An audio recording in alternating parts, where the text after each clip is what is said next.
Bonjour et bienvenue sur le podcast de Tisane et Jazette. Mon nom est Brigitte et merci d'être de retour avec moi cette semaine pour cet épisode sur comment lire plus. Avant toute chose, je vous rappelle que le podcast est disponible sur Apple Podcasts, Balado, sur YouTube et sur le blog de Tisane et Jazette sous l'onglet podcast. Partagez-moi vos ressentis de l'épisode en commentaire sur la plateforme de votre choix, que ce soit Facebook, Instagram, YouTube ou même le blog. N'hésitez pas à laisser un commentaire et une note sur l'application Apple Podcast. Ça permet au podcast de se faire connaître et peut-être d'arriver aux oreilles de gens qui pourraient en tirer bénéfice.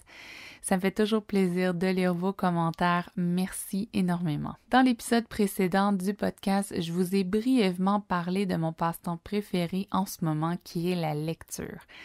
C'est ce qui m'a inspiré pour l'épisode d'aujourd'hui, en fait. C'est loin d'être un secret, la lecture peut aider à plein de choses dans notre vie, plein d'aspects.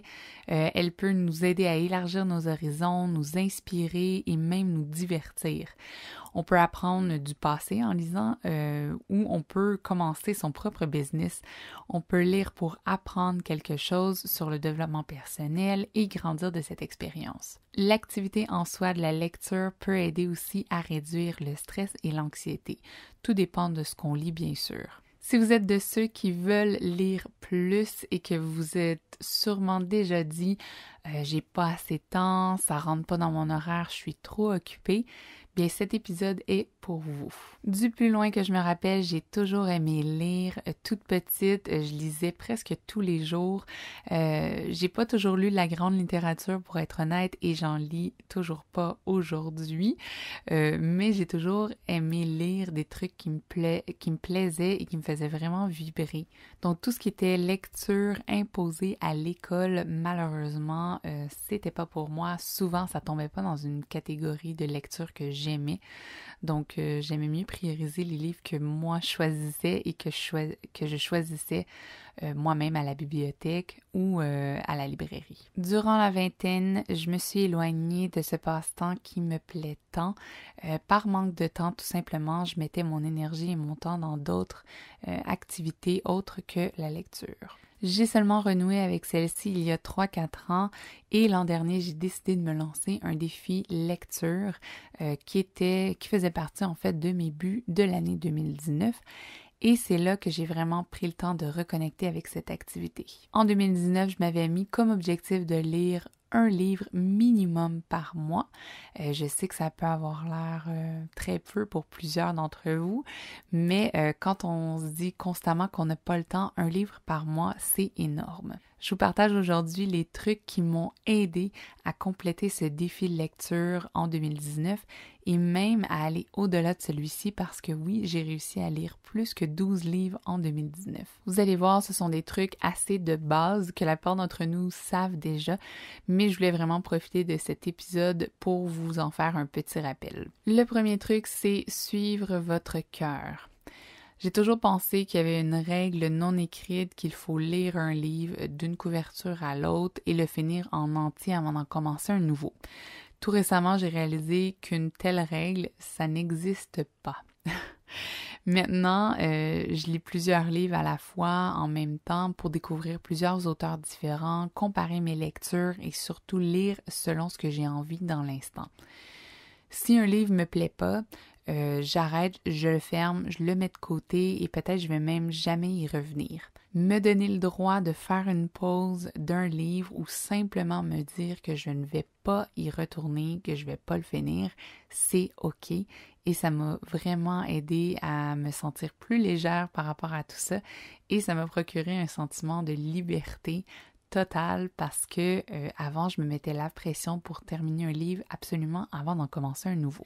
Quand je dis qu'on doit suivre son cœur, ce que j'entends par là, c'est vraiment prendre le temps de se poser quelques questions comme pourquoi je lis pas autant que je voudrais, comment je peux changer ça, quels auteurs m'inspirent, quel titre me parle et résonne en moi, quel chapitre me parle, quel style ou quel genre de livre j'ai envie de lire, qu'est-ce que j'aimerais apprendre aujourd'hui, puis aussi est-ce que j'ai déjà une liste de lectures que j'aimerais lire mais que j'arrête pas de remettre au lendemain. Personnellement, en me posant ces questions, ça m'a vraiment aidé à définir un peu plus où est-ce que je voulais m'en aller avec ce passe-temps et aussi piquer ma curiosité à vouloir découvrir de nouveaux titres, de nouvelles œuvres et également de nouveaux auteurs. Mon deuxième point, c'est que je me suis créé un système de lecture. Se donner un but de 1 livre par mois, c'est bien, mais il ne faut pas oublier de découper ce but parce que sinon, c'est un petit peu irréalisable. Donc, pour réaliser mon but de lire 1 livre par mois, j'ai mis en place un système. Le système que j'ai mis en place pour atteindre mon but, c'était de lire tous les matins 15 à 20 minutes. Souvent, surtout les week-ends, je lisais beaucoup plus que 20 minutes le matin. Cette année, mon système a un petit peu changé parce que, en fait, je lis plus un livre à la fois, je lis plusieurs livres en même temps. Donc, ce qui fait que oui, je peux mettre un 15 minutes de lecture et aller d'un livre à un autre, mais je peux aussi me dire, je vais lire un minimum de 1 page par jour, que ce soit de 1 livre ou 1 page de 3 livres, donc 1 page chaque livre. J'ai vraiment été inspirée par un compte Instagram, le compte de Manel qui s'appelle Manel Reads. Et je vais vous mettre les infos de son compte Instagram dans les notes de l'épisode. Vraiment, Manel, au début de l'année, a proposé un challenge qui était de lire au minimum 1 page par jour, tous les jours, tout au long de l'année 2020. Ça m'a vraiment motivée quand j'ai vu ce challenge-là et j'ai vraiment embarqué tout de suite. Je lis rarement 1 seule page pour être honnête, donc ce qui fait que je finis par lire 4-5 pages de plusieurs livres par jour. Votre système de lecture peut être de lire 15 minutes, peut être de lire 20 pages par jour ou 1 page minimum, mais peu importe c'est quoi le système que vous mettez en place, n'oubliez pas que c'est votre temps de lecture, donc c'est votre système. Mon 3e point, c'est connaître les différentes manières de lire et choisir sa ou ses préférés. De nos jours, on est super chanceux parce qu'on peut lire ou consommer des livres en fait de plusieurs manières. Il y a les livres audio, il y a les livres numériques ou bien il y a le bon vieux livre conventionnel. Posez-vous les questions suivantes. Quelles sont mes options et quelles sont mes préférences? Comment je peux intégrer dans ma vie de tous les jours un petit peu plus de lecture et rendre ça simple. Vous pouvez même choisir un mix des 3, il n'y a pas de limite, c'est vraiment vous qui choisissez. J'ai découvert les audiobooks l'an dernier et c'est comme ça que j'ai réussi vraiment à lire plus d'1 livre par mois. J'ai vraiment consommé beaucoup d'audiobooks pendant que je faisais des tâches ménagères, en allant au travail, dans la voiture. Donc vraiment, à chaque fois que je devais écouter quelque chose, des fois j'écoutais un podcast, mais souvent j'écoutais un livre aussi. Quand je prends vraiment le temps de m'asseoir et lire, j'adore les versions papier. C'est vraiment ma version préférée, c'est vraiment ce que j'aime le plus. Puis je sais qu'il y a beaucoup de gens qui aiment les liseuses pour quand on voyage, au lieu de traîner 2-3 livres dans ses bagages et que ça pèse 1 tonne, d'avoir la liseuse, ça peut être quelque chose de très bien. Après, c'est à vous de voir dans votre horaire où est-ce que vous avez du temps libre pour lire et de voir laquelle des 3 manières fit le mieux dans votre horaire. Peut-être que dans le train, vous pouvez lire un livre papier, mais vous pouvez aussi l'écouter, ça pourrait être une option. Mais en marchant, c'est pas l'idéal de traîner son livre papier ou lire sur sa liseuse. Donc vraiment, un livre audio serait une bonne option pour celui-là. Vraiment, trouver du temps, on oublie souvent où est-ce qu'on a du temps pour lire parce qu'on ne pense pas à l'option audio. Donc, ça peut être le soir avant d'aller dormir, ça peut être dans le train, dans le transport en commun, peu importe celui qu'il est. Durant les tâches ménagères, ça peut être le matin, comme routine du matin. Vous pouvez lire le week-end avant le brunch, se lever un peu plus tôt pour lire. Ça peut être pendant votre session de sport, ça peut être pendant que vous allez marcher, pendant que vous allez à l'épicerie, par exemple. Explorez toutes les possibilités, choisissez ce que vous aimez le plus et ce qui est le plus simple pour vous. Avec mon année de lecture, j'ai développé une stratégie. Oui, une stratégie.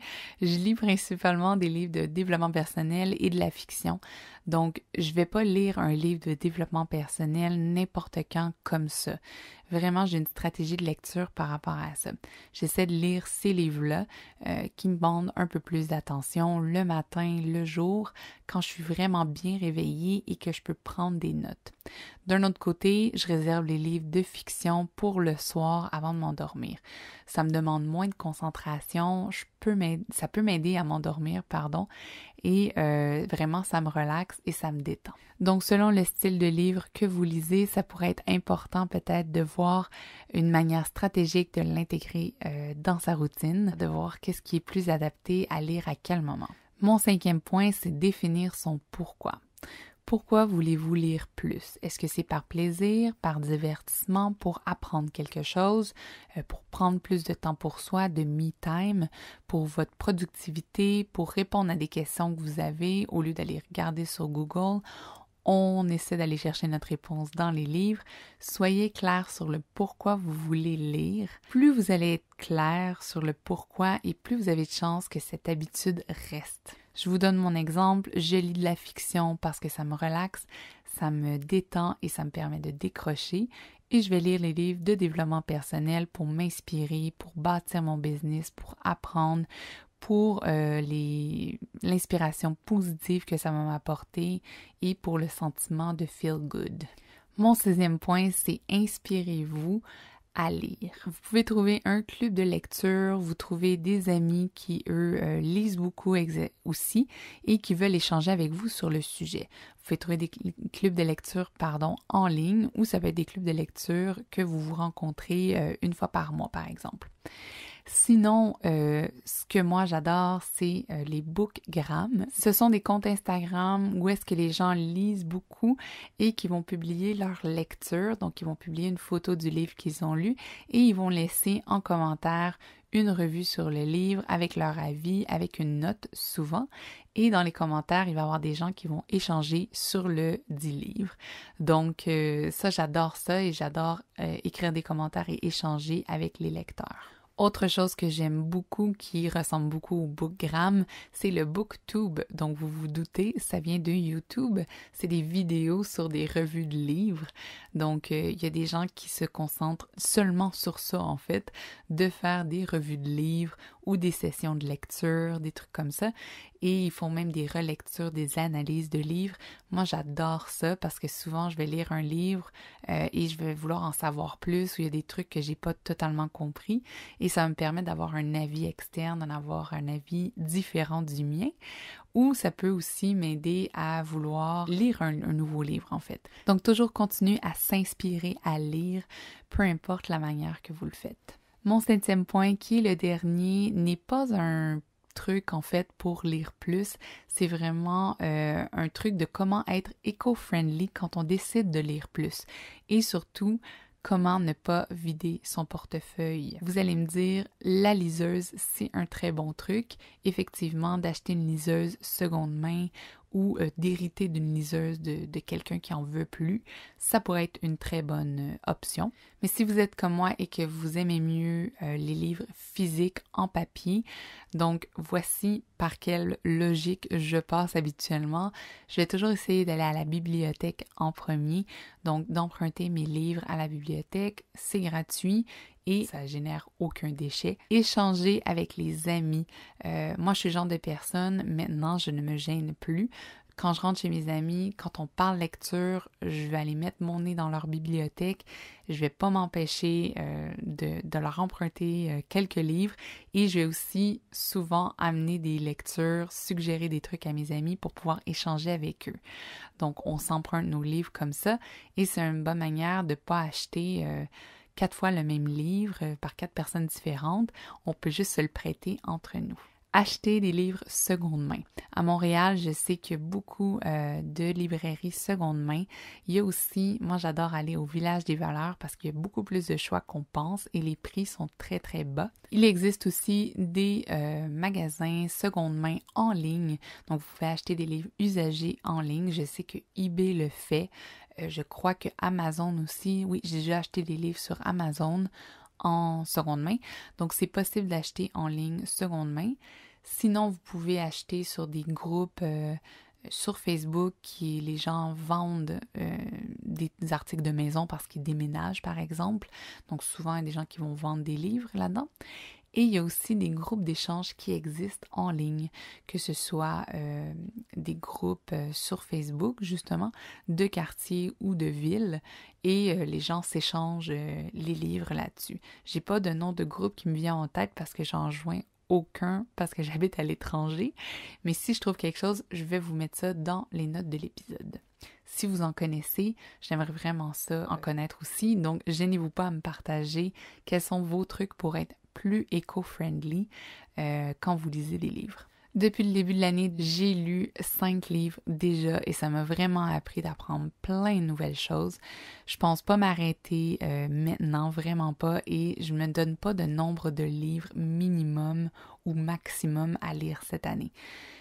J'ai appris avec le temps que plus je lis, mieux que je me porte. Si vous aimez la lecture, je vous invite à tester quelques-uns des trucs, si vous ne le faites pas déjà, que j'ai partagé aujourd'hui dans l'épisode. N'hésitez pas à me laisser savoir votre lecture du moment ou votre livre qui est vraiment le top du top. Je suis toujours à la recherche de nouvelles lectures, donc laissez-moi savoir en commentaire. Merci d'avoir été là et à très bientôt.